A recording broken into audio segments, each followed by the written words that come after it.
Nuestro invitado, tras varias décadas estudiando los textos sagrados, ha basado parte de su investigación relativa a Jesús y a sus enseñanzas en importantes textos gnósticos como por ejemplo el Pistis Sophia o Sabiduría de Fe del siglo II después de Cristo, en el que se postulan datos sobre la vida de Jesús radicalmente diferentes a los que nos ha venido a contar la Iglesia Católica, como que después de la cruz Cristo siguió enseñando durante 11 años a algunos de sus discípulos. En este sentido, en anteriores entrevistas, nuestro siguiente invitado nos habló sobre la enseñanza oculta de Cristo y nos expuso que Cristo transmitió dos niveles de enseñanza, un nivel esotérico, el que daba a las multitudes, y por otro lado un nivel de enseñanza esotérico que transmitió a algunos de sus discípulos. Asimismo, nos habló de que el Cristo post-cruz no enseñaba ni una religión, ni una filosofía, ni ningún dogma. Lo que enseñaba era magia, una magia que tiene como base la firmeza en la palabra o pistis.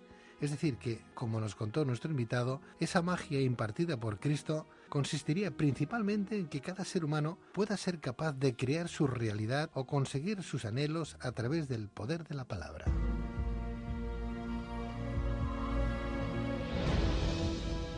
Y en ese camino o viaje iniciático que hay que iniciar para lograr aprender esa magia, nuestro invitado asegura que hay que seguir 11 pasos con los que de alguna manera el ser humano logra también conectar con Dios. Hoy en Luces en la Oscuridad vamos a conocer esos 11 pasos de la magia que en anteriores entrevistas no tuvimos tiempo de abordarlos, así como otros aspectos de la enseñanza oculta de Cristo. Pero, ¿qué son exactamente los 11 pasos de la magia? ¿Qué tipo de viaje iniciático debemos emprender los seres humanos según ese magisterio oculto de Cristo? ¿Qué vínculo existe entre lo que se conoce como cambio de era y estos 11 pasos? ¿Pudo Jesús visitar la India y exponer allí sus enseñanzas? ¿Qué importancia tiene el Evangelio apócrifo, por ejemplo, o gnóstico de Tomás? ¿Qué dos conceptos de la verdad transmitió Cristo a sus discípulos? Bien, pues para responder a estas y otras cuestiones tenemos con nosotros a José Luis Parise, psicoanalista, investigador, conferenciante internacional y escritor. José Luis Parise, muy buenas noches. Infinitas gracias. Vamos a seguir hablando de esas enseñanzas ocultas de Cristo. Recordar que en anteriores entrevistas, para los que nos estéis escuchando de nuevo, que el texto de la Pistis Sophia nos habla de Cristo después de la cruz y lo muestra como un mago bajo el nombre de Averamento, ¿no? Un nombre que nos indicaste que es una especie de conjunción maestra de todas las palabras que significan cuestiones claves de cada uno de los 11 pasos de la magia. Bien, pues en este sentido, si te parece, vamos a abordar de forma breve cada uno de esos pasos para que nuestros oyentes puedan entender cómo se crea mediante la palabra la realidad que anhelamos. ¿Te parece entonces, José Luis? Me encantaría. Realmente hablar de esto es hablar de la nueva era, y todos los que estamos encarnados en este tiempo es porque precisamos aprender esto que nos han dejado por lo menos seguro 12.000 años de claves para que en este cambio de era las usemos. Recién tú mencionabas gente que escucha de Argentina, obviamente gente que escucha desde España, desde Barcelona. También, no quiero dejar de mencionar, recibí cualquier cantidad de mensajes. Sé que hay gente en México, en Colombia, en Centroamérica, escuchando en este momento, conectados especialmente. Eso es resultado de 11 pasos de la magia, precisamente. Eso se llama generar realidad propia. Y generar realidad propia es lo que hemos venido a hacer, quienes hemos venido a encarnarnos como tú, como yo, como toda esta magia que hoy está aquí en el estudio, como toda esa gente escuchando, cuando nos hemos encarnado en la nueva era. La nueva era ya no sirve como un concepto filosófico, cosmológico, un concepto teórico, sino que se puede medir claramente. Quien genera su realidad propia está generando nueva era. Y la buena nueva es que están develados los pasos que siguió quien tú mencionabas antes, el Cristo, los pasos que siguió el Buda, los pasos que siguió Sankara, los pasos que siguió Milarepa, los pasos que siguió Huiracocha, y podría seguir haciendo mención de ilustres durante toda la noche. Todos siguieron los mismos pasos y todos lograron generar una nueva era, y todos lograron generar una nueva era mostrando realidad propia. Si tuviéramos que concentrar en este momento los 11 pasos de la magia en el momento actual, es el momento perfecto para hacerlo. Nosotros la tenemos más fácil que todos ellos. A diferencia de ellos, nosotros tenemos en nuestro cosmos en este momento algo que a ellos les caía poquito. Eso que se llama el elemento cero de la realidad, el plasma. el plasma, eso que en la antigüedad era el maná, eso que en la antigüedad tenía diferentes nombres, todos místicos, y que había que ir a lugares muy especiales para recoger algunas gotitas. Hoy invade nuestras cabezas, invade nuestros campos energéticos, invade la lechuga que nos comemos, invade la vaca que nos comemos, que se comió esa lechuga, todo es plasma hoy. Y el plasma es el elemento a partir del cual se inician los 11 pasos de la magia. Yo te agradezco infinitamente esta posibilidad de hablarlo, más hoy que nos podemos escuchar bien. Claro, En los programas anteriores, con los entrecortes de audio, se hacía un poco más difícil. Sí, Sí, señor, dime sí, tú, señor. por favor. Tú apuntas que para entender la enseñanza de Cristo precisamos entender que nos está hablando en clave de magia, y Claro. para entenderlo debemos recorrer el camino de la magia o el camino que recorrió Cristo, ¿no? En este sentido creo que el Sí. primer paso nos habla de nuestra mente, pero ¿en qué sentido nos habla de nuestra Bien, mente? bien. Sí, lo has dicho perfecto. Cuando Cristo pasa a la cruz, todo el episodio de la cruz y ficción, como yo le digo, la cruz Sí. y ficción, Cristo siguió enseñando. Y una de las cosas que exigía es que no se puede hablar de su enseñanza si, y lo cito casi textualmente, si no lo habla quien, como el maestro, lo haya aplicado. O sea, esto no se puede hablar desde afuera. Si yo estoy diciendo esto, estoy diciendo, aplicando lo mismo que enseño. Esto es lo que hace que nuestro avión pase entre los relámpagos y los rayos que estuvieron todos estos días en Barcelona y hayamos llegado a día, horario, todas las veces. Cuando tuve que ir 2 meses atrás a México a explicar estos mismos temas, tuve el honor de ser recibido. Estaba el huracán directamente, ese huracán terrible que tuvieron, dicen que es el más grande del siglo. Mi avión pasó. Estas son maneras concretas de quien como el maestro lo haya aplicado. Eso es realidad propia. Tu avión pasa, los demás tal vez ni despegaron. Tu avión llega, los demás tal vez en el aire tuvieron problemas con los tornados, con los huracanes. Fíjate que Cristo era tremendamente sensible a eso que tú pones en juego muy bien como el primer paso de la magia. Cristo era sensible y fíjate que hasta no han podido sacar de los evangelios canónicos, los que te compras en cualquier iglesia, los 4 evangelios comunes, los conocidos por todos, hasta ni de ahí han podido sacar las pistas, los rastros, donde Cristo era tremendamente sensible a lo que en magia se llama el paso 1, desde donde se inicia la magia. 2 puntos. ¿Desde qué paradigma mental vas a armar lo que quieres armar como realidad? Si de entrada el paradigma lo eliges tú, podrás generar realidad. Pero todos estamos sujetos a un paradigma previo, que es el de nuestro yo, el de nuestro ego. Tal vez venga bien recordar un poco en este minuto de qué hablamos cuando hablamos de un paradigma, porque eso es el paso 1 de la magia.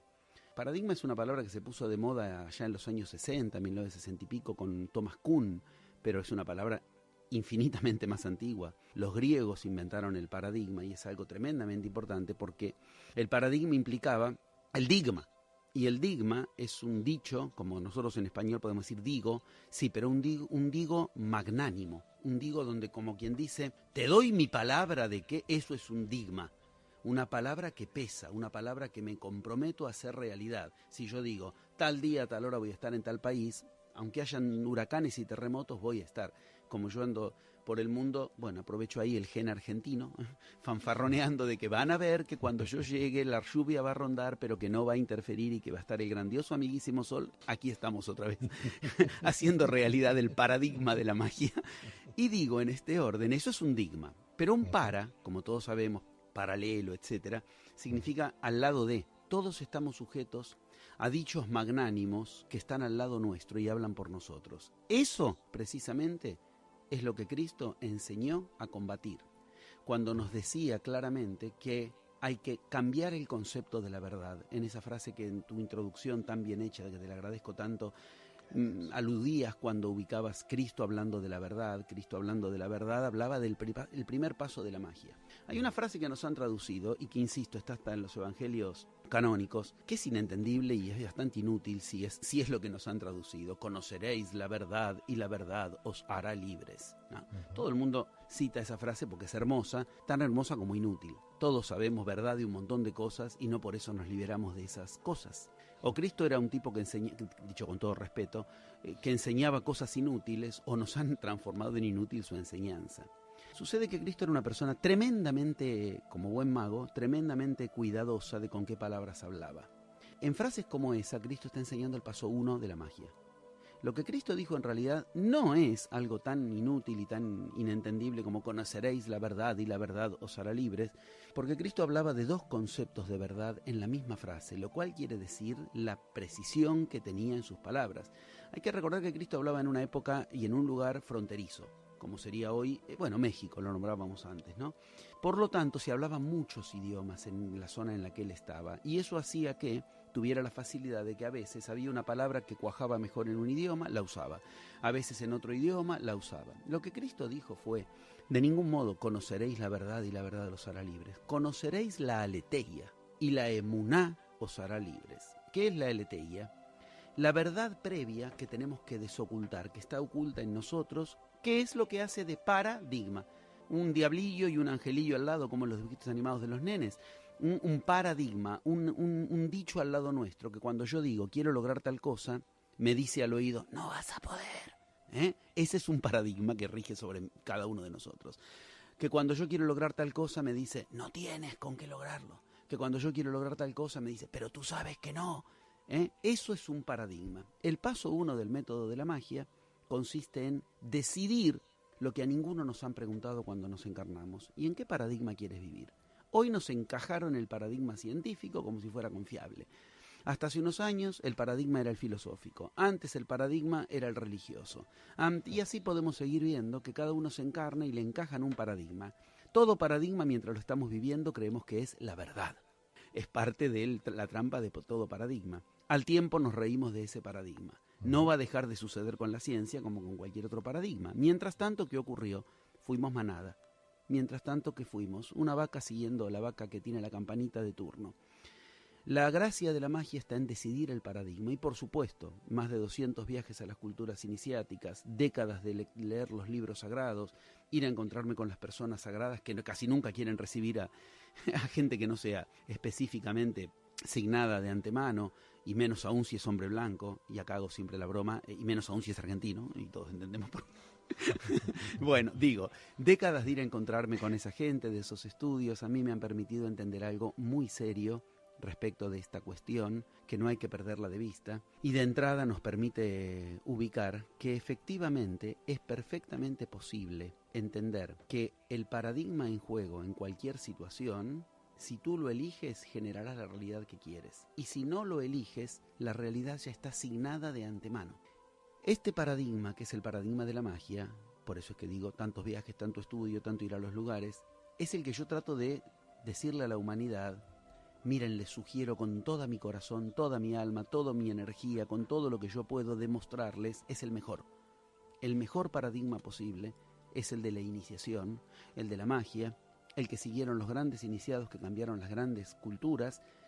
Ese paradigma es el mejor de todos porque sencillamente es el único paradigma que no te permite depender de lo externo. Bueno, ya de entrada nos conectamos con lo divino entonces, porque si Dios depende no es Dios. Sí, por favor. Estamos hablando de que el primer paso sería tener decisión, ¿no? Ser una persona decidida y saber tener claro cuál es el camino que tengo que tomar.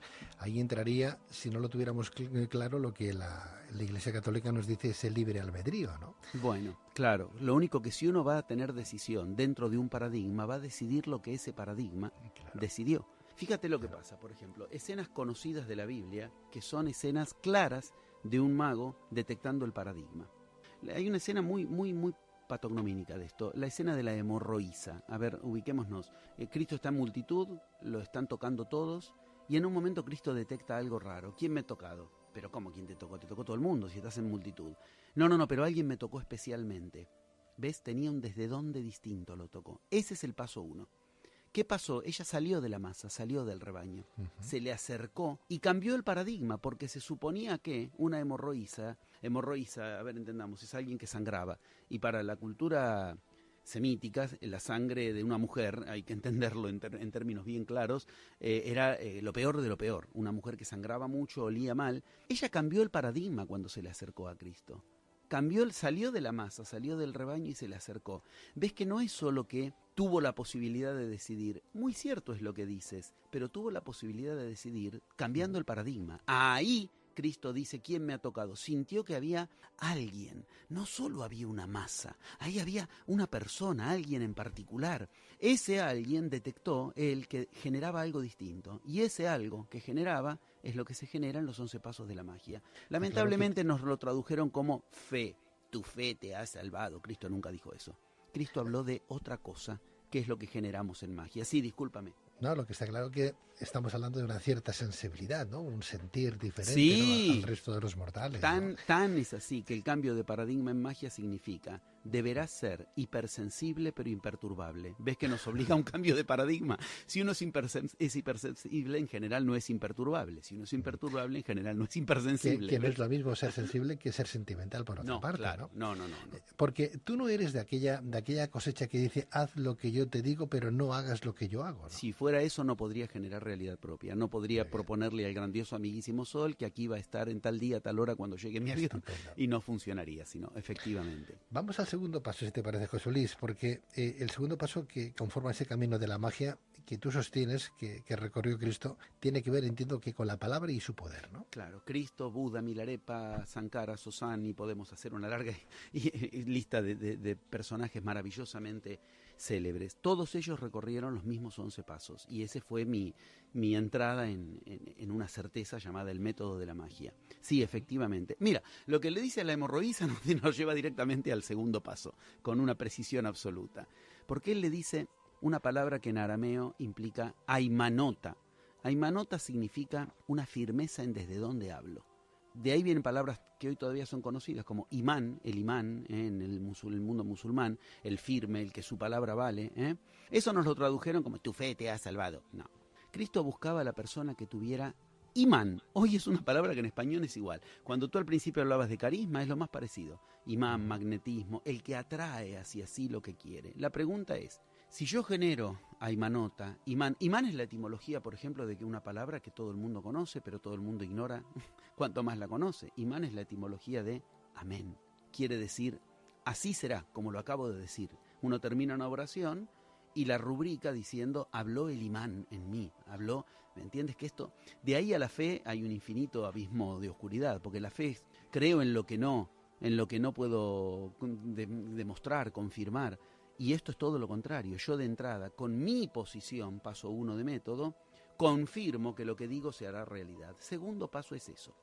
El segundo paso nos lleva a la palabra más sagrada de todas las palabras que decía Cristo después de la palabra Dios.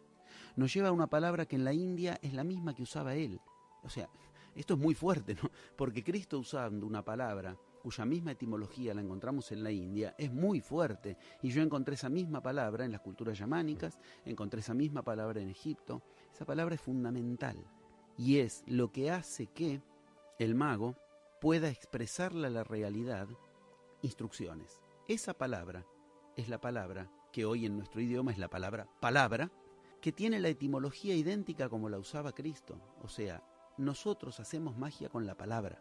Antes de ir a eso, recordemos, tú bien has citado en la introducción, realmente muy bien hecha, creo, en mi opinión al menos, esa introducción donde hablabas de, Cristo nombrándose averamento. Averamento tiene la etimología de la palabra palabra. Esto es muy fuerte. O sea, cuando Cristo salió de la cruz y tuvo que cambiar de nombre, se eligió nombrar con una palabra que es como si hoy dijéramos un conjunto de cosas que nos remiten al mago. Averamento, averajedabar, abracadabra. Todo el mundo conoce el abracadabra. El abracadabra significa mover la baraca. ¿Qué es baraca? Lo que Cristo usaba. Lo que Cristo le dice a la hemorroísa, él sintió una baraca en algún lugar. ¿Qué es baraca? Baraca es lo que transmitimos en magia por diferentes vías, cuyo agente principal en español sigue igual, es increíble.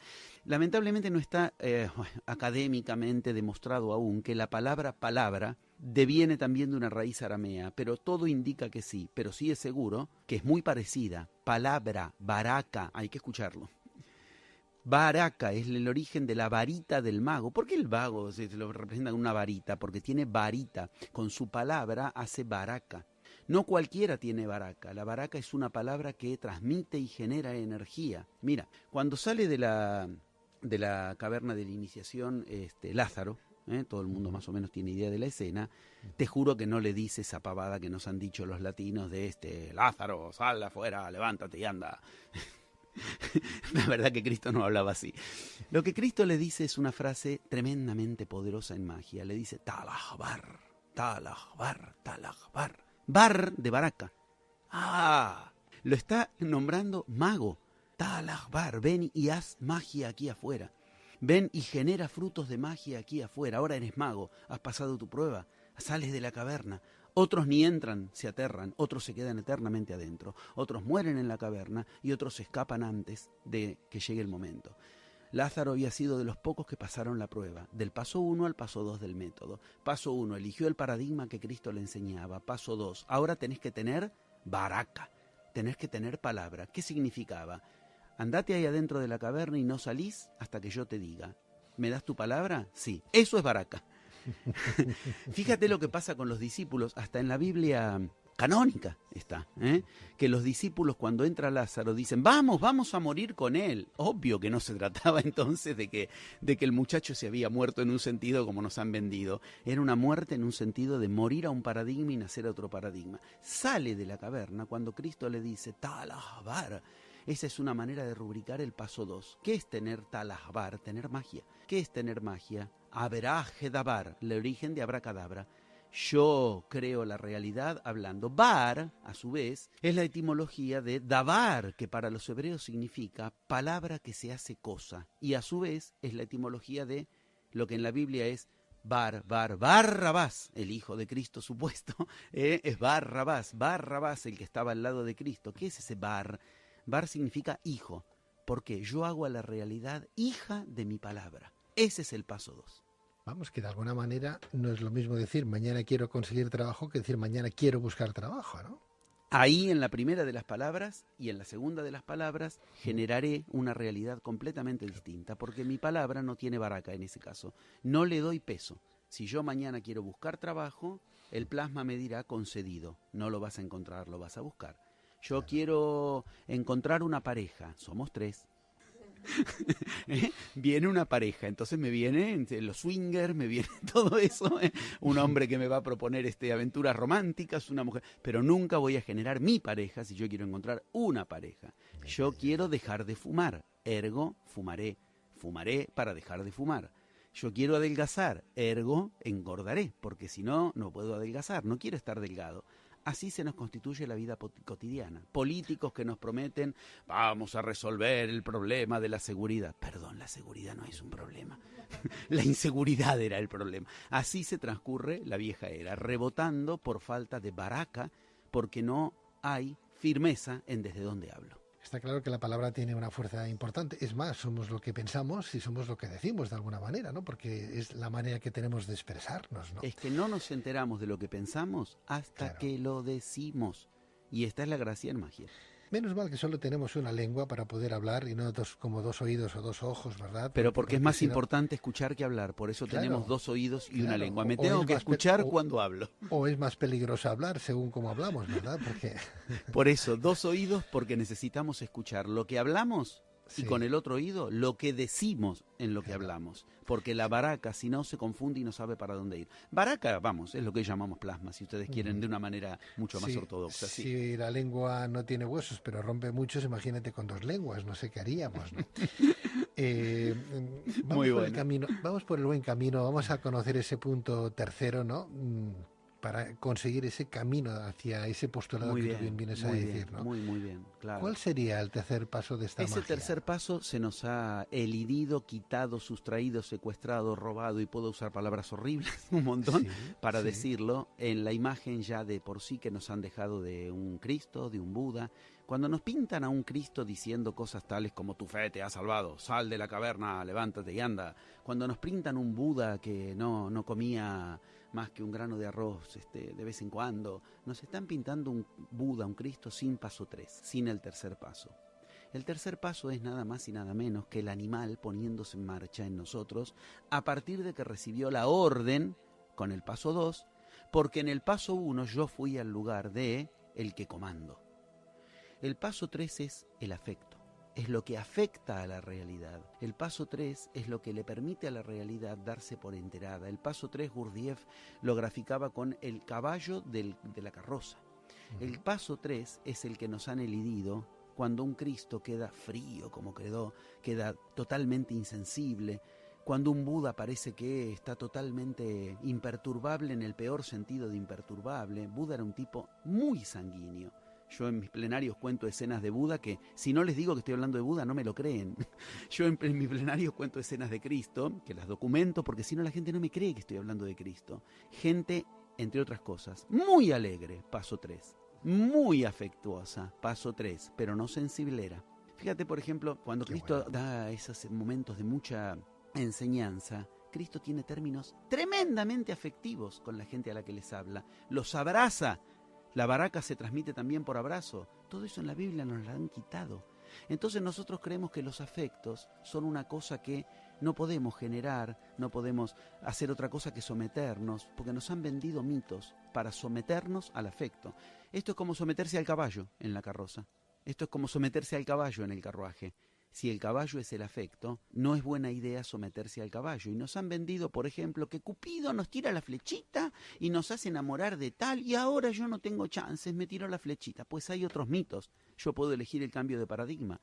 Los griegos no se regían por el amor de Cupido. Nos han vendido de Grecia el peor de los amores. Los griegos se regían por el amor de Perseo, que era alguien que eligió amar a Andrómeda porque con eso él iba a tener que pasar barreras imposibles. Mira tú qué distinto, cuando yo en magia decido qué voy a sentir. A nosotros nos han vendido que hay que dividir. Bueno, una cosa es lo que sientes, otra cosa es lo que te conviene. Y es bueno el que sigue lo que siente, no el que sigue lo que le conviene. Y si aprendemos a sentir lo que nos conviene, ese es el paso 3. ¿Qué me conviene sentir para mi resultado? No ser un objeto del afecto, no ser un objeto del sentimiento. Y tampoco vivir con anteojeras. No importa, sienta lo que sienta, yo voy a avanzar. Es como decir, yo voy a avanzar sin los caballos del carruaje. Voy a tener que ponerme al hombro la carroza, no es buen método. Hay que moverse, está claro, porque yo no voy a pretender que me toque la lotería si no tengo el décimo o no salgo a comprarlo, ¿verdad? Claro, magia no es que cuando Claro. yo quiero comerme un conejo, entra por la ventana el conejo, se tira en la cacerola y se saca la piel. Claro, no, eso Magia es que yo invoco para ir al lugar donde voy a cazarlo y encontraré el mejor conejo y el más grande y con la menor cantidad de esfuerzo posible. Yo entiendo entonces que según estos postulados, José Luis, que hoy nos vienes a presentar, cuando uno logra ordenar sus sentimientos, su palabra y Sí, su pensamiento, con la está palabra ordenas practicando, los sentimientos, sí, muy bien claro, dicho. está practicando esa magia que transmitió Jesucristo a sus discípulos, ¿no? Sí, Me quedo con lo del abrazo, que a mí me encanta, lo del claro. abrazo, ¿no? Incluso ahora mismo nos podríamos abrazar todos los que estamos aquí en este estudio. Lo Yo hemos creo hecho que al entrar. lo sé, pero me gustaría que se notara que estáis ahí Sí, dentro, sí, ¿no? sí, Que sí, sí, estamos sí. aquí dentro Sí, todos, sí, ¿no? sí, No sí, sé sí. si se ¿Quiere? aprecia desde el control, se aprecia que estamos. Muchas gracias, era verdad. Te aviso, has abierto las fauces del paso 3. Ahora. Bueno, los abrazos. Decí Ahora que los gente abrazos con no, por paso favor, 1 es porque responsable. sí, sí. El cuarto paso después del abrazo no sé qué pensar, por eso Ahora sí, ¿por vamos a dónde tomarlo de forma seguimos? seria. No sé. ¿Por dónde seguimos? Si ya hemos logrado Muy generar bien. el estado mental que queremos, la palabra Sí. que queremos y el afecto que queremos. ¿Y ahora cómo viene el paso 4? Es interesantísima tu pregunta. Entiendo que aquí, después del abrazo, tendremos que mirarnos a los ojos para ver qué señales nos está transmitiendo Tú alguien, estás ¿no? advertido. Amigo. Eres muy listo. Punto que Sí, no. exactamente. El paso 4 ya es eso. Cuando mis 3 primeros pasos ya están lo que se llama alineados, o sea, mi mente, mis pensamientos, mi palabra y mis afectos van todos en el mismo resultado, en la misma dirección. No, mi mente es no, yo pienso que no lo voy a lograr, pero con la palabra digo que sí, mientras siento en realidad una inseguridad total. No, con eso no se hace magia. Con fuerzas divididas no se hace magia. Unificar los 3 primeros pasos le da un láser a la realidad, le da una luz convergente. Tu palabra, tu logos, tu luz es convergente con tus sentimientos y con tu mente, con tu logos en el sentido de lógica. Entonces, ¿qué ocurre? Cuando las 3 cuestiones de los 3 primeros pasos ya están absolutamente afinadas, para eso hay todo un camino infinito, con sus técnicas también, que es el paso 1, todo un camino infinito, con sus técnicas también, que es el paso 2, todo un camino infinito. Ahora, yo quiero aclarar que las técnicas de esto son la parte secundaria. Yo doy actividades todas las semanas por internet a todo el mundo y la gente lo puede atestiguar. Cuando llega el momento de hacer la técnica es cuando ya alineó pensamiento, palabra y afecto. En cambio, lamentablemente, la gente quiere la técnica de entrada y por eso que venga la técnica siguiente y la siguiente, no pasa nada. ¿Por qué? Porque cuando los 3 primeros pasos están alineados, ahora la realidad externa a mí se entera. Vamos a ver.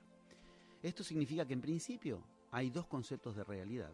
un concepto de realidad interior y un concepto de realidad exterior. Eso no es exactamente así, pero en principio, cuando mi realidad interior está alineada, y ahí vuelvo al paso 1 que mencionabas, el paso de la mente, hay que recordar que la primera etimología de la palabra realidad, todo el mundo quiere la realidad, adáptate a la realidad, conoce la realidad, los sueños, no son realidad, etc. Si tú le preguntas, ¿y qué es la realidad?, los paras en seco, les muestras qué límite de paradigma tienen.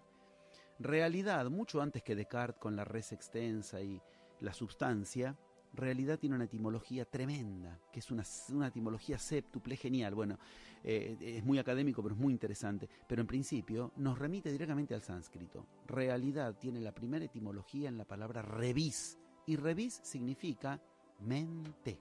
La realidad empieza en tu mente. De ahí en más viene la res, la sustancia, y etcétera, y etcétera. ¿Qué quiere decir? La substancia de pronto se entera de lo que pasa en tu mente. Eso se llama paso 4. Por eso, como bien lo has dicho, la realidad externa me empieza a dar señales, guiños, señales, que si me sostengo en mi direccionalidad se transformarán en casualidades, que si me sostengo en mi direccionalidad entonces se transformarán en lo que yo necesite para lo que quiero lograr, tanto adentro como afuera. Sí. Y perdóname, porque la realidad es tan variopinta, ¿no? Por esa realidad hay gente que se mata, ¿no?, en el mundo. Por creer que la realidad está afuera. Esa es, claro, la gran, bueno, voy a usar una palabra desagradable, pero esa es la gran porquería de la vieja era. Claro. La vieja era yo la detecto fácil. Cuando nos quieren vender que la realidad está afuera, eso es vieja era. Entonces, la realidad es que no hay trabajo. ¿Por qué otros consiguen trabajo? La realidad es que en el mundo hay violencia. ¿Por qué a mí no me entra violencia? Y yo vivo en un país violento. Porque la realidad de afuera le pide permiso a la de adentro. La realidad de afuera se acomoda a la realidad del sujeto. Eso es magia. Eso es magia, precisamente. Bueno, vamos conociendo a través del tiempo también que esas realidades observables, por otra parte, van modificándose y van cambiando. O sea que lo que antes era blanco ahora ya no es tan blanco, es más oscuro, ¿verdad? Y al revés, ¿no? La propia física cuántica nos lo viene a indicar. Hoy la física ya asume que cualquier estudio empírico observable, solamente a través de la propia observación del científico, ya ha modificado lo que se está investigando y observando, con lo cual la realidad es tan objetiva. Cada uno tiene una realidad de la misma botella de agua. Ahí está el gran problema, precisamente. Claro. La física cuántica por ahora lo metió en un lugar peligrosísimo. Lo llamó efecto observador. Tendría que haber sido efecto mencionador. Ya van a llegar. Ya llegaremos. Ya van a llegar. Por detrás de lo que observas está la palabra que te condicionó desde donde observas. Bueno, hemos conocido 4 puntos, 4 pasos. Nada Vamos más, al nada quinto. Este quinto es importante, que además yo creo que las personas que nos están escuchando deberían de hacer ese punto, de pasar por ese punto más a menudo, ¿no? Claro, creo que se llama autocontrol, ¿no? Se llama evaluación y evalúa, entre otras cosas, eso que has mencionado. El paso 5, por ser el que divide las dos mitades de método, es también el que las une. La segunda mitad de método, del paso 6 en adelante, es donde explota la magia, donde se te presentará lo que necesitas para lo que quieres, tanto adentro como afuera. Después lo hablaremos, eso es el paso 7. Pero el paso 5, una vez que yo alineé mi mente, mi palabra, mis afectos, y la realidad me empezó a dar señales de que efectivamente empiezan a aparecer líneas que me contactan con mi resultado en la vida cotidiana, yo ya después de eso no voy a poder frenar más lo que detono. Yo lo puedo graficar así. Yo tiro un guijarrito en la nieve y empieza a generarse una bolita de nieve. El paso 5 ya pasa a tener tanta velocidad y tanta masa y aceleración ese guijarro, que ya después de eso no lo puedo frenar más. Por eso el paso 5 es el paso más delicado, es el paso más mental de todos, es el que más tiene que ver con lo intelectual. ¿Por qué? Porque yo voy a aprender un mapa secreto que solo se conocía en magia, y de hecho hoy día todavía la gente lo conoce muy poco. Puedo decir que en esto estoy muy contento de que mi enseñanza ayuda mucho, porque escucho mucho ahora en internet, en los programas de radio, que hablan del diagrama de Peirce, que es la versión moderna de ese mapa, pero ese mapa es milenario. Cuando yo termino de dar cada año un plenario, que tomo un tema por año, yo le agrego al mapa de Peirce los referentes de la cultura que hayamos trabajado: yamánico, zen, alquimia, hinduismo, bueno, lo que sea, gnosticismo. ¿Por qué? Porque todas las enseñanzas de la historia de la humanidad, todas enseñaron que hay un mapa secreto, y ese mapa es el mapa de los 4 estados de la mente. Toda la mente de todo humano, de cualquier época, de cualquier situación y de cualquier cultura, y hable la lengua que hable, trabaja con 4 modos distintos la mente. cada uno de esos modos va variando de encarnación en encarnación como una cárcel, que nos mantiene se llaman cuadrantes, en un cuadrante de un círculo. Te vas hoy a Tíbet, y en Tíbet te van a enseñar esto, en las escuelas que se llaman Vihara en Tíbet. Vihara significa escuela, pero tienen ese nombre genérico.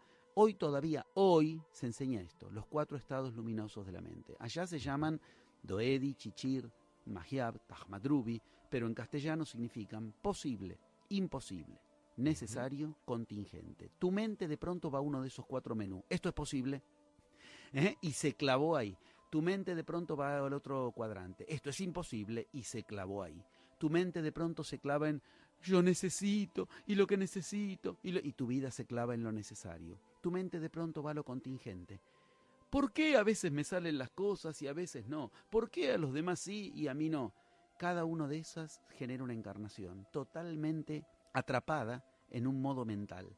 Ok, nos encarnamos para aprender a decidir ir al centro y usar lo necesario, lo posible, lo imposible y lo contingente para la realidad que queremos generar. Esto se aprende y esto es lo que en todas las culturas he visto. Yo llevo en mi anillo este símbolo, lo he encontrado en las culturas iniciáticas, en los altares, lo he encontrado en los tambores sagrados, lo he encontrado en las banderas, ese símbolo de 4 cuadrantes alrededor de un círculo, que es la señal de la cruz para el gnosticismo, que es el Tahuantinsuyo en las culturas andinas, que es el cuadrado mágico de Fuji en la China, tiene infinitos nombres, pero todos nos enseñan a revisar, dijimos que revis era lo que hacemos con la mente para generar realidad.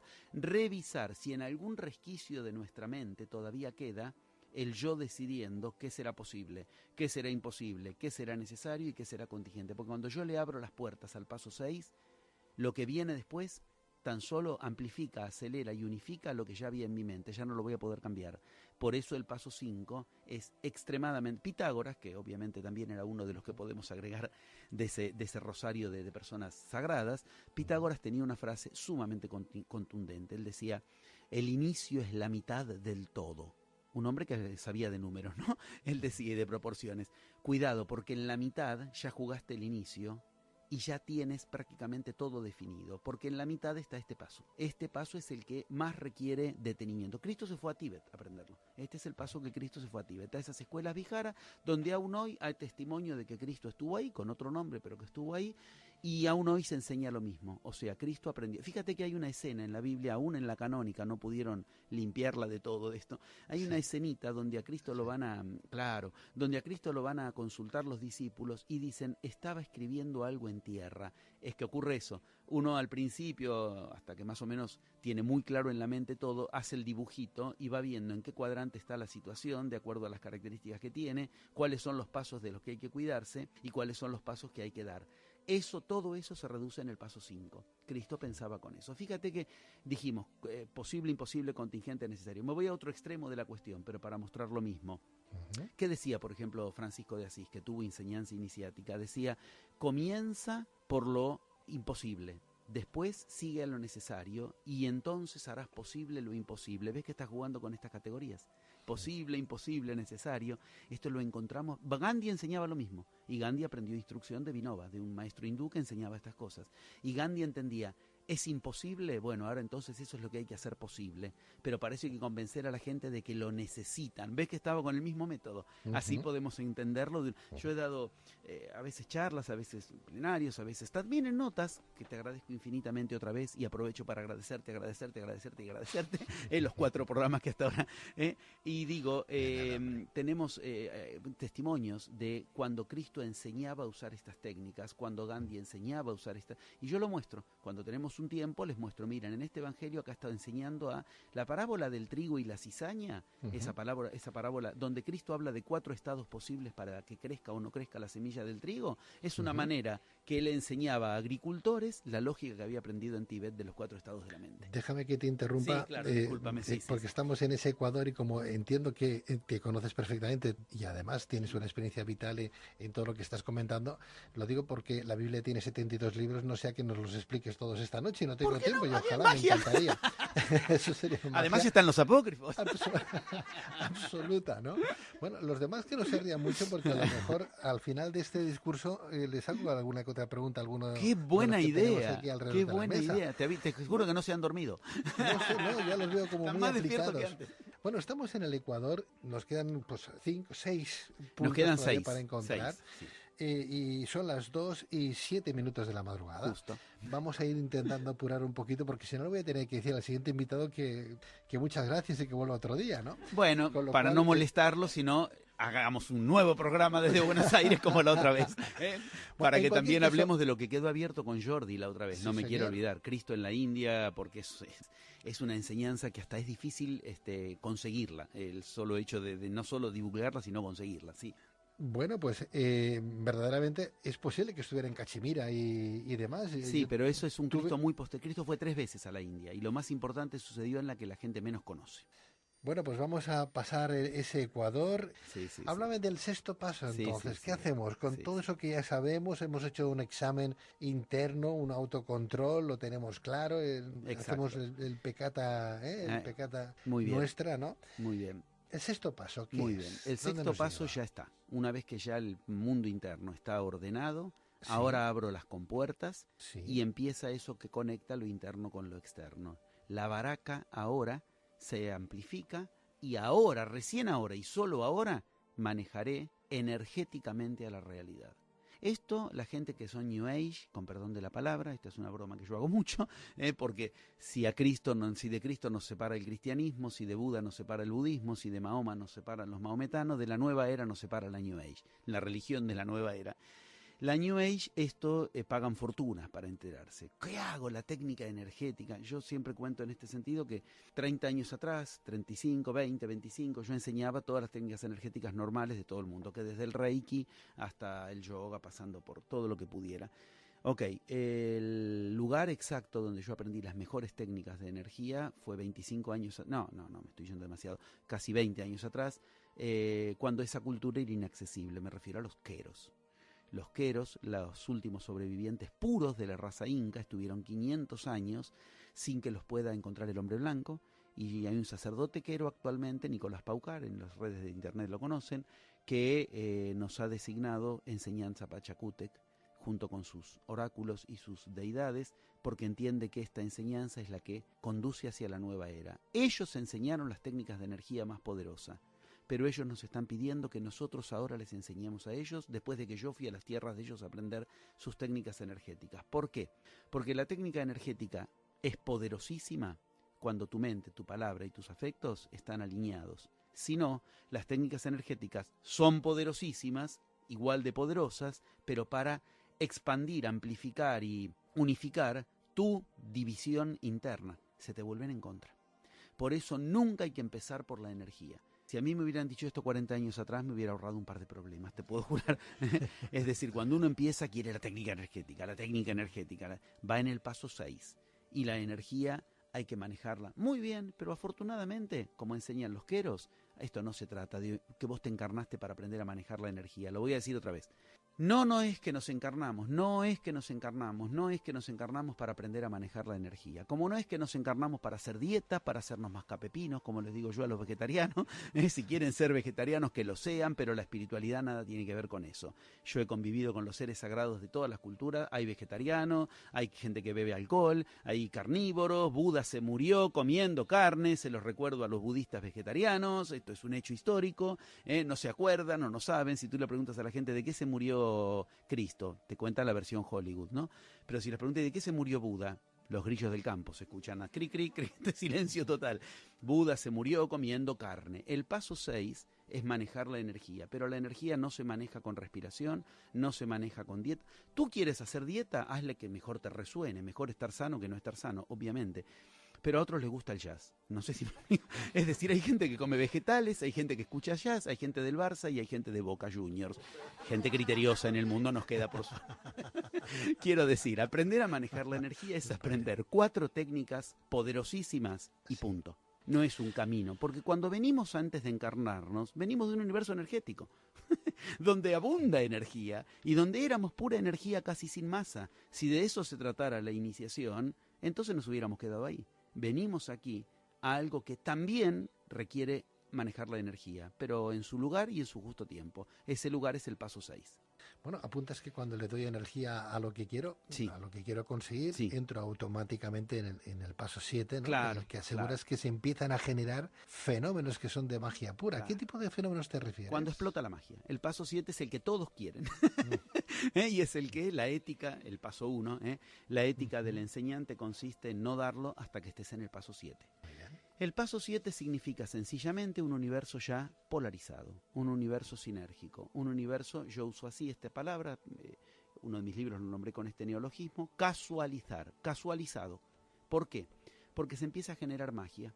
¿Y por cómo se va a generar? Por ese mecanismo que te va a poner a prueba si te mantienes en el paradigma o no. ¿Por qué? Porque se va a generar magia por casualidad. Y si tu mente vuelve al paradigma imperante del yo, dirás, fue por casualidad, vale menos. Bueno, en la India dicen, fue por casualidad, es sagrado.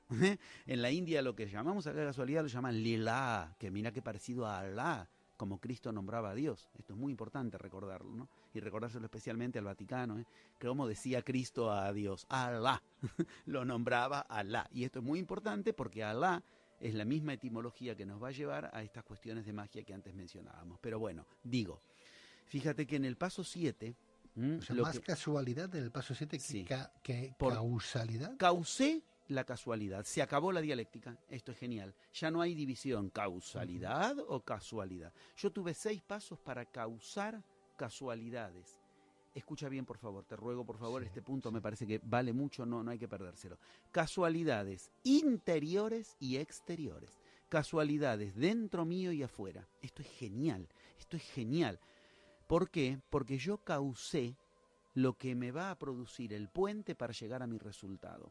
Si el puente me tiene que venir de adentro, ejemplo, mensaje telepático, ejemplo, datos que yo no estudié pero que de pronto me vienen, ejemplo, un sueño. Estas son casualidades interiores.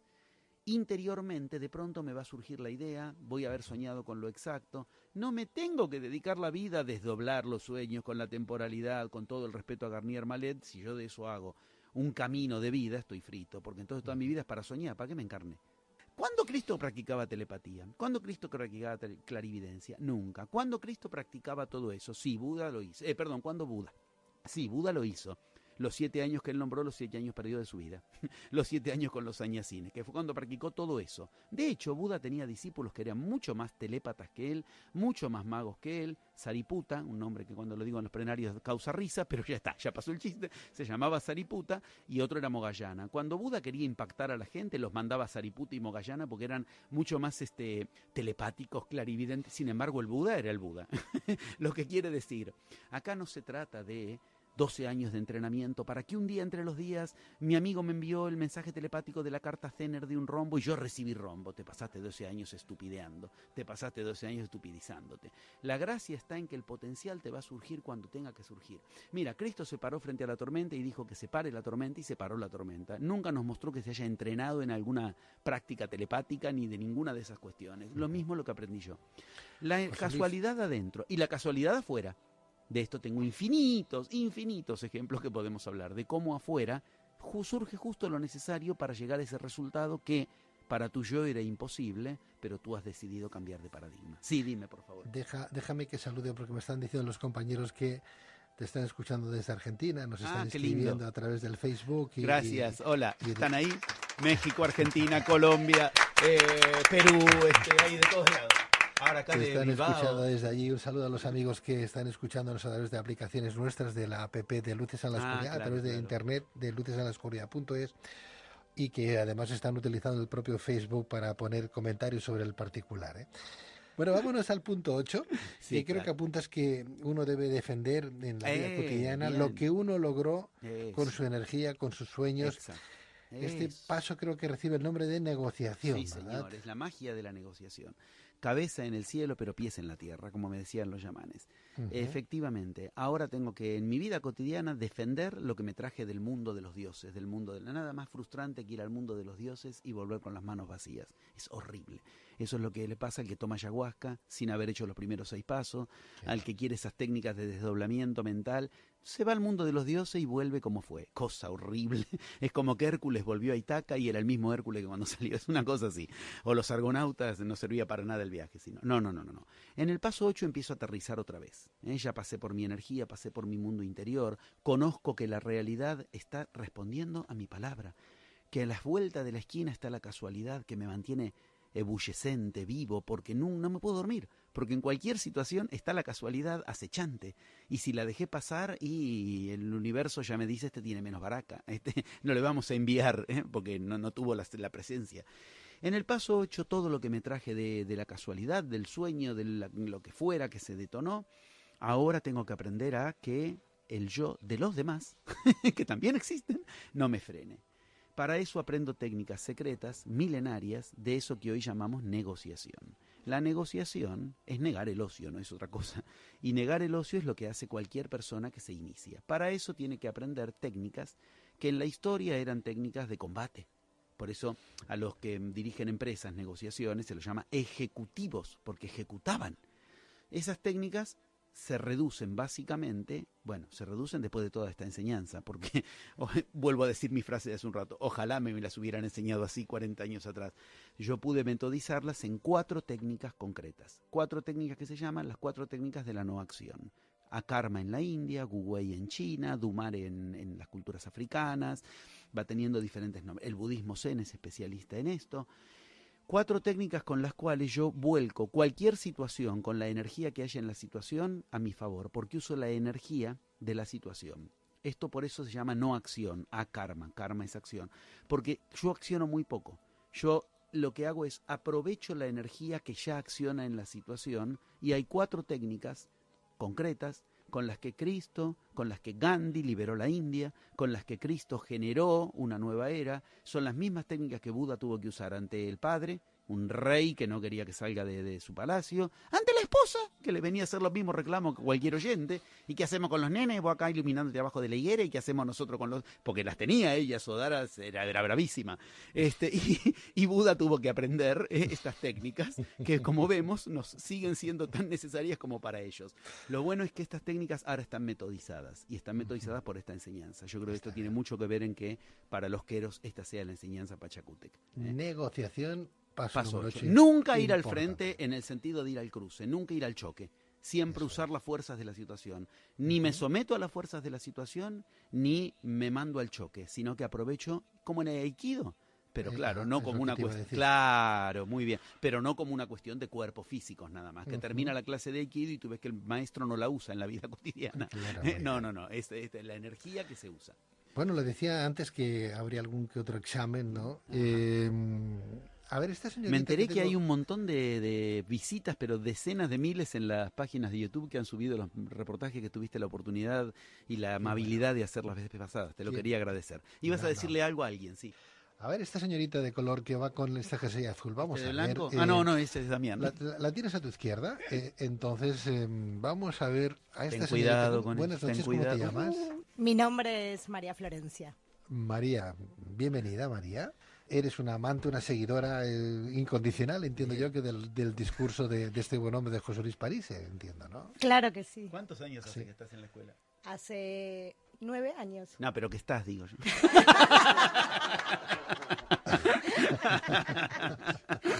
Bueno, dale, disculpa, adelante. Está bien eso. Bueno, a mí me ha despistado ahora aquí tu jefe.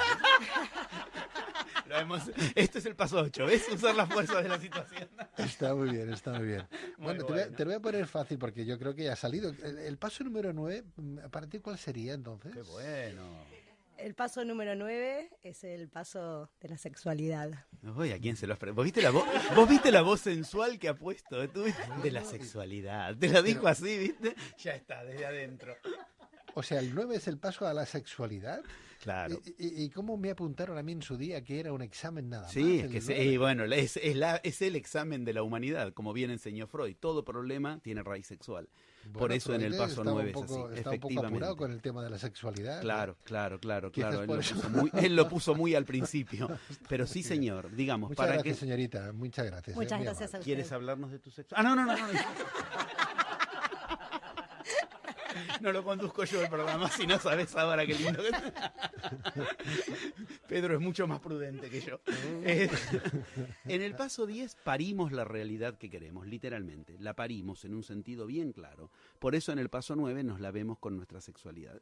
El uso de la sexualidad es el uso de lo más remoto para el ser humano.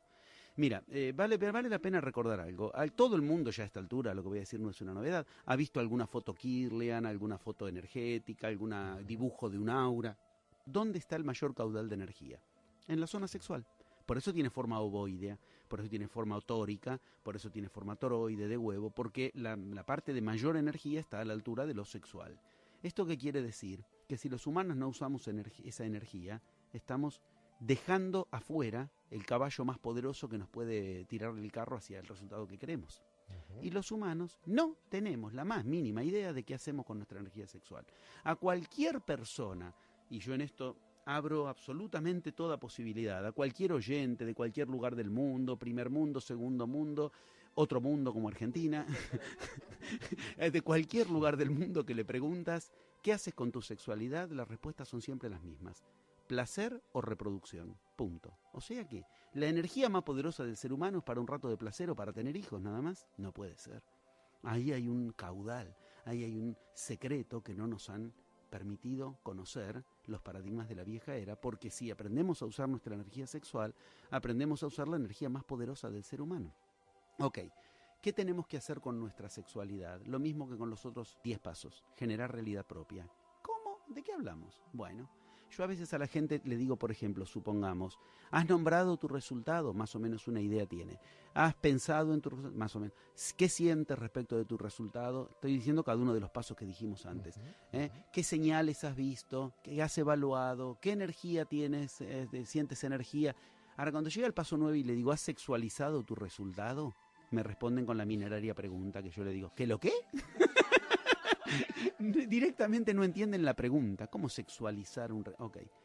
Estamos tan lejos de generar realidad propia como tan lejos de nuestra sexualidad. Y el paso 9, por eso es el gran obstáculo en general. Como bien habías dicho, el gran examen. Así como a fin de año a los chicos en el colegio les toman un examen final, el paso 9 es el examen final, donde reboto a lo que no tomé. Y lo que no tomé generalmente es mi energía sexual. Si soy alguien sexuado genitalmente del lado hombre, no tomé la energía sexual femenina ni la masculina.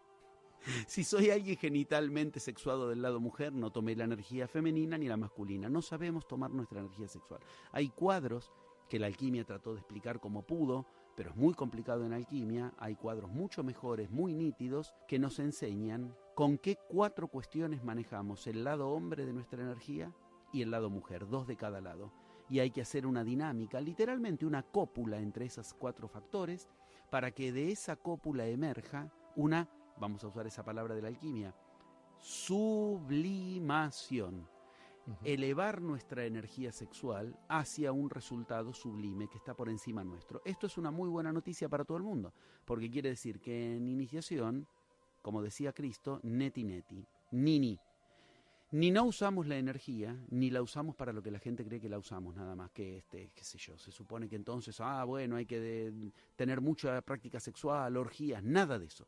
Ni es una cuestión desenfrenada, ni que el yo la maneje, ni es una cuestión que hay que anularla o que mantenerla solamente en lo que el Tantra plantea, que sirve para un rato de una práctica sexual. Lamentablemente acá, como Osho popularizó el tema del Tantra y de la energía sin llegar al orgasmo, no, pero eso es un rato de una práctica nada más, no sirve sino. La energía sexual hay que utilizarla para lo que hay que utilizarla. Cristo en la India enseñó esto, y acá me acuerdo de Jordi, que me propuso hablar de Cristo en la India, y con mucho gusto un día de estos lo podemos hacer si tú quieres. Obviamente la decisión es tuya, pero porque es alucinante, la gente ni tiene idea que Cristo después de la cruz lo que más le interesó enseñar es sexualidad. Una vez que ya había logrado cierto nivel de eficacia en lo que hoy llamamos primera mitad de método, para enseñarle lo que a sus discípulos le enseñó bastante mal, no lo digo yo, lo dijo él. Cuando bajó de la cruz a los discípulos de antes, les habló en términos durísimos, les dijo que no habían aprendido nada, y la prueba está en que se le durmieron en Getsemaní, en el huerto. O sea, no era que habían aprendido bien la primera mitad de método. Cristo mismo tuvo que pasar pruebas muy fuertes, como la cruz, y entonces logró enseñar con mucha más eficacia la primera mitad de método. Pero es sorprendente Cristo en la India enseñó sexualidad. ¿Qué sexualidad? La sexualidad del mago. ¿Qué hacemos los magos con esa energía poderosa? Hacemos lo mismo que con los otros pasos. No permitimos división interior. ¿Ves? División lado hombre, lado mujer. Ahora tú le dices esto a la gente y piensa, qué sé yo, bisexualidad, androginia, transvestismo. No, eso es en lo denso, no tiene nada que ver. Estamos hablando de energías. Todos tenemos que aprender a usar ambos lados de nuestra energía si queremos parir, copular y parir una realidad nueva. Y todos los que nos hemos encarnado en este tiempo queremos parir una realidad nueva llamada la nueva era. A ver, esta señora tan simpática que tienes justo detrás, ¿cómo te llamas? Me llamo Manuela. Manuela, bienvenida, buenas noches. Muchas gracias.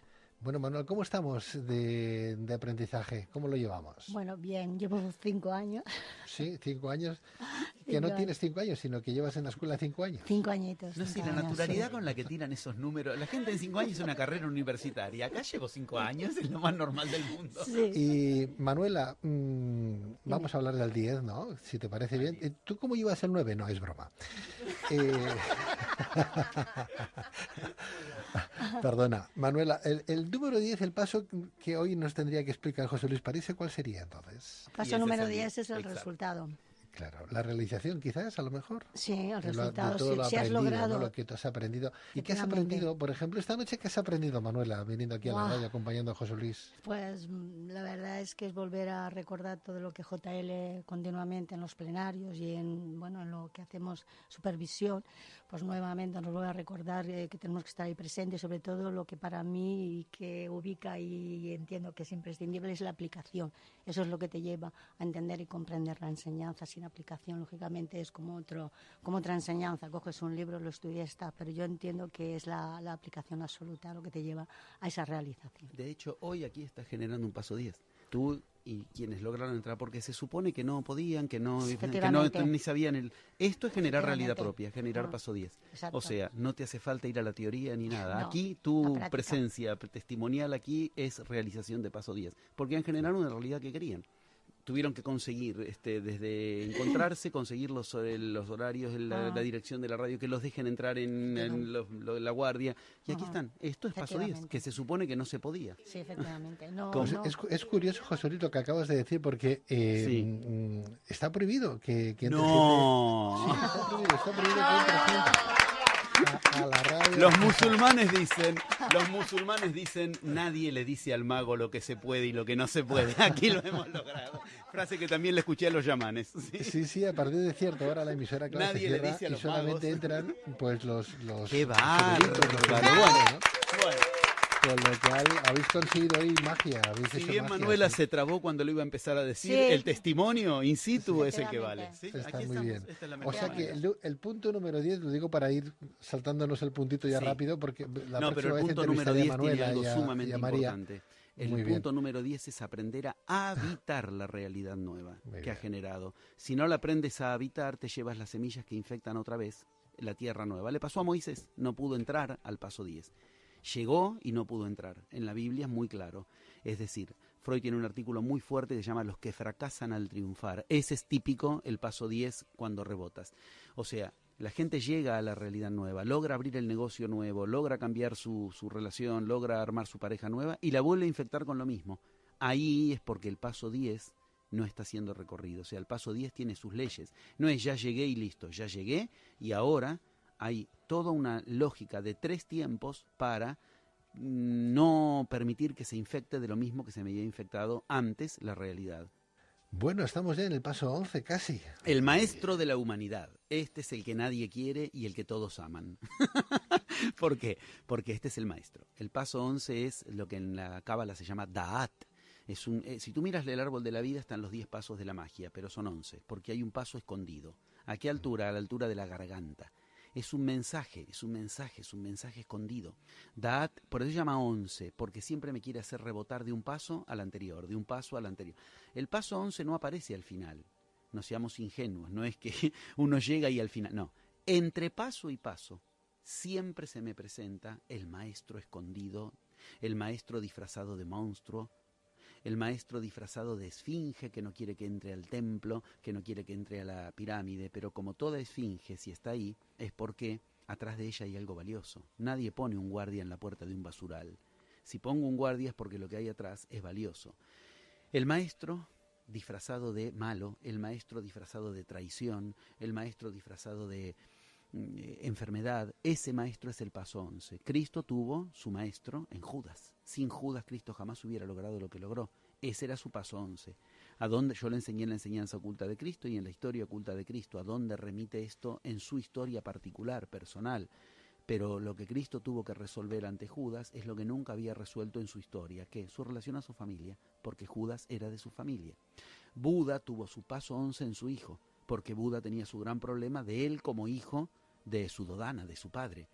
Cada uno lleva en nosotros, en cada quien, una mochila que se acostumbró a cargar y que se olvidó que es una mochila. Ese es el paso 11. El paso 11 es el que te va a tratar de impedir siempre lo que haces, porque te va a mostrar siempre que estás ante un mismo y único problema. El problema que no resolviste con tus padres es el que después trasladas a tu pareja, es el que después trasladas al colegio y es el que después trasladas a tu trabajo. Y ese problema es el que, si fuéramos más atrás en encarnaciones anteriores, vas a ver que desde siempre te acompaña. El paso 11 por eso es el gran maestro de la humanidad y lamentablemente, como a todo maestro, cuando viene trayendo divinidad, la humanidad trata de crucificarlo, levantarle un Vaticano encima, levantarle una esfinge encima para que nunca más pase por ahí. Fíjate que todos los grandes iniciados estuvieron en contra, todos, de las grandes religiones. En cuanto se murió le encajaron una religión sobre la cabeza. Ese es el paso 11. Es lo que nos muestra claramente que detrás de eso está lo valioso, pero lo tienes que atravesar. ¿Tú crees en la encarnación? No es una creencia, en magia se la experimenta.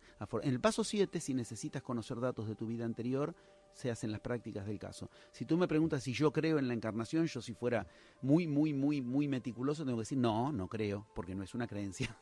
Es como que me digas, ¿tú crees en la magia? No creo. Esto es bueno, en magia no hace falta creer, no es una religión, no te pide creencia. ¿Y en la resurrección de los muertos? Bueno, la resurrección de los muertos, primero tenemos que entender que murió, porque si lo que vamos a entender es que murió la persona, te puedo decir lo mismo que digo con Cristo. Cristo nunca resucitó, porque Cristo nunca murió. Claro, tampoco le murió el cuerpo en la cruz, pero la persona no muere. Lo que muere es el cuerpo. El cuerpo no resucita. Per la grazie di Dio no vamos a ver Walking Dicks por la calle caminando. Eso seguro que no. No hay enseñanza que ubique eso en la historia de la humanidad, en las enseñanzas iniciáticas me refiero. Pero las personas, en realidad, al pensar que resucitan, tenemos que entenderlo en un sentido bien como lo decía Cristo. Cristo hablaba de resucitar, sí señor, pero resucitar, no revivir. Resucitar significa volver a suscitar, volver a despertar. Eso que se hace en el paso 1, despertar, ahí estás resucitando. Por eso cuando salió de la caverna, Lázaro lo que hizo fue resurrección. Resucitó, revivir. Lo que Cristo traía no era resurrección, él usaba otra palabra, él usaba la palabra sanación. No usaba la palabra salvación, no usaba la palabra resurrección como nos la tradujeron, sino literalmente resurrección en su verdadero origen. Resucitar, volver a suscitar, volver a vibrar, volver a vivir. Todo eso que en la vida nos han hecho creer que para entrar en la realidad tenemos que resignar. ¿Y qué es lo que el mago jamás resigna? Como este estudio hoy lo está demostrando, y lo digo en serio y como agradecimiento a ti, a Jordi, a la gente de la vigilancia que dejó pasar a toda esta magia. Y hoy aquí estamos viviendo un programa a las 3 de la madrugada, yo tengo que ir a dar un plenario, tengo que hacer vengo del avión y estamos más despiertos que hace una hora. La verdad, realmente, esto es resucitar, ¿ves? Está bien. Etimológicamente hablando. Si yo te dijera, por ejemplo, que bajo qué prisma y bajo qué, pues no sé, qué práctica o qué tutorial o qué afirmación Jesús, por ejemplo, defendería que el Jesús, el Cristo, verdaderamente vivió entre nosotros. Claro. Como algunos apuntan de que fue un invento de Constantino en el año 303 y que claro. Jesús nunca existió y que fue un escrito de Eusebio de Cesarea, por ejemplo, y de otros escritores que inventaron el cristianismo utilizando pues símbolos, señales, etcétera, de 3000 años antes del nacimiento del propio Cristo. ¿Qué me dirías? Que todo es verdad. Sí, señor, porque lo que has dicho con la escucha lo podemos ver. Ves que en lo que has dicho empezaste hablando de Cristo y terminaste hablando del cristianismo. Esa es la trampa que nos han hecho. Lo que no existió fue el cristianismo. Cristo es otra cosa. No hay que confundir a Cristo con el cristianismo. Es cierto que el cristianismo es un invento de 3 siglos después de Cristo, que Cristo jamás fue cristiano, que Buda jamás fue budista, etc. Claro. Es cierto que Cristo tuvo una enseñanza milenaria, que es la misma que nosotros estudiamos en magia. Está bien, Cristo en un nivel de evolución, nosotros en el nivel que podemos, pero es el mismo camino, y que por eso voy a encontrar en Cristo cosas del mitraísmo, cosas del zoroastrismo, cosas de la India, de 3000 y de muchos más años atrás. Pero no me confundas a Cristo con el cristianismo, es lo mejor que yo me digo a mí mismo cuando estudio estos temas, porque si no, termino creyendo que todo es un invento, y ese todo que es un invento es muy cierto, lo es. Como tú mismo lo has dicho, empezaste hablando de Cristo y para hablar del invento terminaste hablando del cristianismo. El cristianismo es un invento de la vieja era, hecho por hombres. Por eso, sencillamente, lo que Nicolás Paucar y los queros tanto les sorprende de mi enseñanza, que ellos dicen, me sorprenden dos cosas. Una, tu alegría. Dos, que funciona. No es cosmología, no es filosofía, ok. El cristianismo no funciona. Ya tuvieron 2000 años de oportunidad y la verdad que la humanidad está con los mismos problemas de siempre.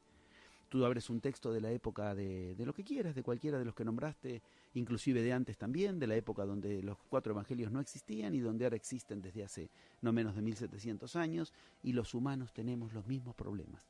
¿Qué hacemos con el poder? ¿Qué hacemos con nuestros hijos? ¿Qué hacemos con nuestra enfermedad? ¿Qué sentido tiene la vida? ¿Qué hacemos con nuestra sexualidad? 2000 años de oportunidad demuestran que el cristianismo no es la respuesta. Sin embargo, unos pocos años alrededor de Cristo demostraron que él sí era la respuesta. Está claro que nuestro invitado José Luis París se lo tiene más que claro, sus invitados también en el estudio también, 3/4 de lo mismo. Algunos. Y que estamos con él. La iglesia que hoy conocemos no es la iglesia original que le hubiera gustado al No Cristo quería iglesia, Jesús, punto. ¿verdad? No quería iglesia. Claro, Fíjate un dato muy, pero yo lo di en una de mis novelas, después lo escribí en novela esto.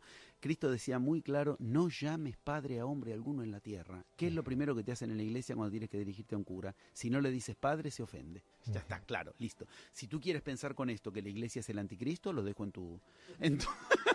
Está muy bien.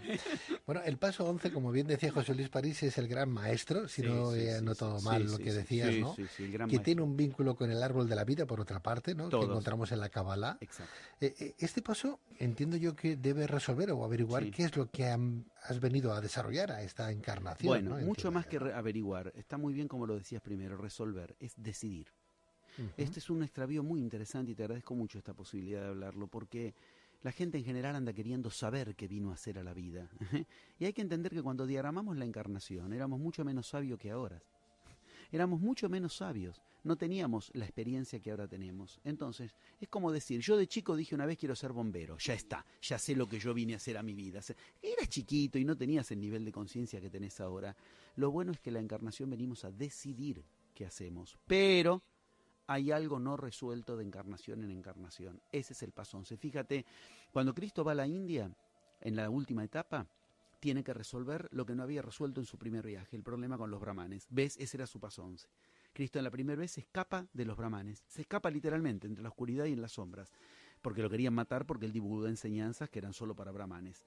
Cuando va el último viaje, él para lograr su gran esplendor tuvo que resolver, o sea, para decirlo fácil, ni Cristo se pudo salvar de aprender lo que tenía que aprender, y su misión la había elegido él, porque la misión de Cristo se suponía que ¿cuál era? Ser el Mesías de los hebreos, y él entendió que Mesías no era una cuestión para los hebreos nada más. ¿Ves que la eligió? No la supo, la eligió. Esto es a lo que estamos invitados como maestros, o sea, como habitantes de la nueva era. Terminemos la historia del discípulo eterno. Lo bueno de los 11 pasos es que te generan el maestro en ti, te conectan con un nivel de maestría o no te funcionan, porque para manejar tantos niveles de la realidad, los 11 universos, como dice la cuántica, que son los del universo, tienes que exigirte un nivel de maestría. Me gustaría que me hablaras un poquito de lo que vas a hacer dentro de nada aquí en Barcelona. Claro, con mucho gusto y gracias. Entiendo yo que habrá muchísima gente que querrá seguirte, acompañarte, conocerte, ¿no? Háblame, por favor, porque tú eres un hombre que además has estado premiado internacionalmente por los resultados obtenidos en los más de 100 o 200 viajes y 30 años de experiencia en esa investigación de culturas iniciáticas del planeta. Pero ¿qué vienes a hacer exactamente aquí a Barcelona? Claro, la verdad que agradezco esta posibilidad de hablarlo porque hace 11 años que tengo el honor de ser recibido varias veces por año en Barcelona y bueno, y ya en muchos otros lugares del mundo. Yo hasta los 20 años de mi enseñanza no había abierto así de manera internacional o masiva la posibilidad, y cuando entendí que llegó el momento, por eso es muy importante para mí estas posibilidades de que la gente se entere de que la nueva era no va a llegar, ni ya llegó, la tienen que generar de uno en uno, y eso es lo que enseño. Para eso se han dejado mapas milenarios Hay mapas para este cambio de era. Este cambio de era es el cambio de era más difícil de la historia de la humanidad. Y esos mapas son los que yo enseño. Esos mapas tienen 11 pasos y este sábado tendré el honor de enseñar lo que 2 meses atrás, bueno, lo que enseñé en México 2 meses atrás, pero que tuve que cambiar el 75% del plenario porque la magia avanza tan rápido que es otro plenario nuevo prácticamente. Sin embargo, los 11 pasos ahora a la luz de 4 años de plasma sobre nuestra cabeza. El 22 de diciembre, dije bien, del 2012, a las 11:11 de cada pueblo, comenzó a caer plasma masivamente y cada vez más. Por eso todo se acelera. Fíjate que antes para que caiga un papa tardaba un montón, ahora entró el 2012 y cayó el papa, tenemos 2 papas, los contubernios y matufias de los gobiernos salen a la luz ya durante los gobiernos, antes era cuando caía el gobierno y pasaban 10 años, uno se empezaba a enterar, todo se amplifica, todo se unifica, todo se integra y todo se acelera, todo es todo, o sea, lo bueno y lo malo. Si tú tienes un tumor y ahora hay plasma, el tumor se transforma en un iceberg dentro de tu cuerpo. Y si tú tienes una semilla de riqueza, el plasma es con lo que la tienes que llevar a la riqueza de lo que tú quieras y no de lo que tu yo quiera. Lo que yo enseño es a generar realidad propia, este sábado en particular, poniendo en juego lo que muy poca gente conoce que existe, las leyes de la luz. El plasma es luz. Nos hemos encarnado en una época en la que elegimos vivir con cada día de nuestra vida un poco más de luz. Desde el 22 de diciembre del 2000. ¿Cómo no vamos a conocer las leyes del país en el que elegimos vivir? Elegimos vivir en el país de la luz. Y es buena idea para generar la realidad que cada uno quiere en un país respetar sus leyes. Ok, las leyes estas son universales. Son las mismas leyes que tienes que aprender a respetar después de la reencarnación, antes de la reencarnación, son leyes universales. El testimonio de estas leyes de la luz es la generación de la magia. Y el testimonio de la generación de la magia es una realidad que si no te iluminas, no la iluminas. Esto es lo bueno.